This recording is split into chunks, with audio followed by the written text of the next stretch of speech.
all my conspiracy theorist friends, sometimes it's a curse and not a blessing to be awake.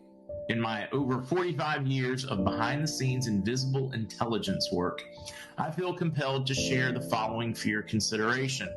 Awakening is the most liberating, alienating, excruciating, empowering, lonely, confusing, freeing, frightening, expansive journey. And if you find yourself struggling trying to process all this insanity, believe me when I say you are not alone. No one talks about the darkness that accompanies awakening or the grief we go through, not only grieving the life and illusions that you once had, but the realization that almost everything you thought you knew is a lie. The beliefs you've held, people you've trusted, principles you were taught, all lies. Shattering illusions is never an enjoyable experience. There is a considerable amount of discomfort that comes with growth, and the grieving process doesn't stop there. With these newfound realizations, you will find yourself grieving all over again.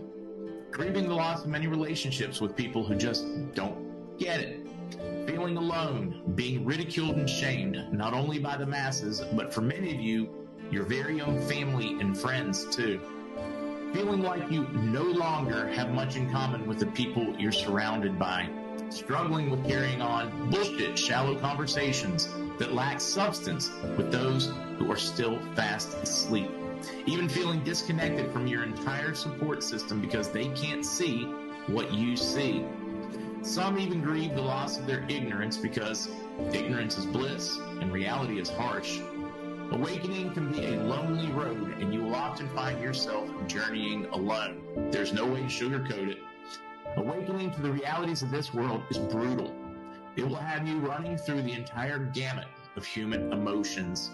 You have to master the art of diving down the darkest of rabbit holes only to come out and still function in daily life. And that's a skill people don't talk about enough. Some of you are or will struggle with feeling disconnected from family and friends. It's as though they exist in another world.